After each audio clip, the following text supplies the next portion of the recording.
pasca pemungutan suara tanggal 9 Desember kemarin, untuk selanjutnya tahapan yang harus kita jalankan adalah tahapan rekapitulasi. Kemarin di tingkat TPS itu rekapitulasi atau penghitungan juga sudah dilakukan. Pasca di TPS dilanjutkan nanti dengan rekapitulasi di kecamatan, karena rekapitulasi ini kan dilakukan juga secara berjenjang kan. Jadi nanti untuk rekapitulasi di kecamatan sesuai dengan PKPU 5 tentang tahapan program dan jadwal itu di kecamatan mulai tanggal 10 sampai dengan tanggal 14 Desember, kurang lebih 5 hari. Kemudian dilanjutkan rekapitulasi di tingkat Kota Medan itu tanggal 13 sampai dengan tanggal 17 Desember. Jadi pasca penetapan nanti, penetapan hasil ya, bukan penetapan pasangan calon tapi penetapan hasil. Nanti kalau memang ada gugatan dan lain sebagainya itu berproses dulu, baru nanti kita masuk ke tahapan penetapan calon seperti itu. Jadi alurnya itu masih cukup lumayan panjang, ada beberapa tahapan lagi yang harus dilalui.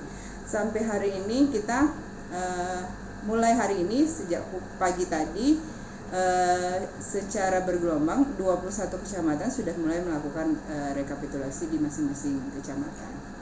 Artinya belum ada surat suara yang masuk ke KPU sendiri ya Kak ya? Surat suara belum, karena kan rekapitulasinya masih di tingkat kecamatan, prosesnya kotak segala yang berasal dari TPS kemarin saat ini posisinya masih di kecamatan. Enggak terkait apa Kak, partisipasi pemilih Kak? Karena belum masuk ke Kota Medan, kita belum bisa secara resmi mengatakan berapa jumlah partisipasi pemilih. Tapi kalau dari lihat gambaran secara umum, kita optimis partisipasi pemilih di 2020 ini insya Allah lebih baik dari 2015 kemarin. Kira-kira berapa persen Kak kalau kita perkirakan Kak? Karena belum masuk ya datanya, yang jelas kita berharap sih kalau bisa lebih 2 kali lipat lebih dari yang kemarin gitu. Minimal 50% seperti itu. Karena belum datanya kita pegang, belum ada masuk ke KPU Medan, secara resmi juga kita belum bisa menghitung berapa partisipasi di 2020 ini. Kalau pemilih dari persen Covid Kak itu jadinya semalam berapa? Yang masuk ke laporan kita seperti yang kita infokan sebelum pelaksanaan pemungutan suara itu ada 11, 8 dari Rumah Sakit Columbia, 2 dari Adam Malik, 1 dari Rumah Sakit Bayangkara. Jadi itu yang kita terima informasinya. Yang 11-11-nya semalam sudah menggunakan hak suaranya? Alhamdulillah semua kemarin menggunakan hak pilihnya. Ada kendala dari KPU Kak dalam proses itu? Kalau laporan dari PPS dan PPK sampai pelaksanaan pemungutan suara kemarin, alhamdulillah tidak ada kendala. Koordinasi dengan pihak rumah sakit, kerjasama dengan pasiennya sendiri juga berjalan dengan lancar. Kalau kendala untuk prokes yang ada di setiap TPS, karena kan ada laporan di beberapa TPS itu protokol kesehatannya itu tidak dijalankan, itu gimana kan?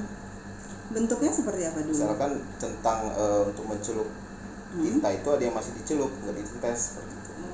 Kita sampai hari ini belum menerima, karena dari sisi perlengkapannya untuk melaksanakan sesuai dengan prokes itu semua sudah kita fasilitasi.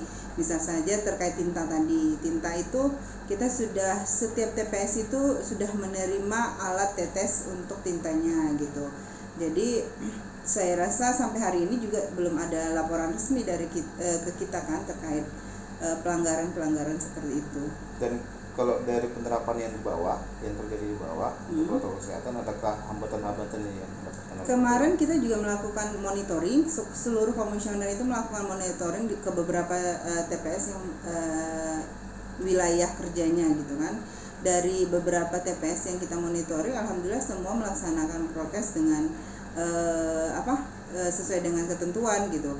Kalaupun ada 1-2 yang tidak, itu misalnya seperti penggunaan sarung tangan, ternyata bukan tidak menggunakan tapi sedang dibuka, seperti itu juga kita pesankan agar itu lebih diketatkan. Tapi kalau seperti informasi ada tinta yang masih dicelup, kita nggak terima kemarin.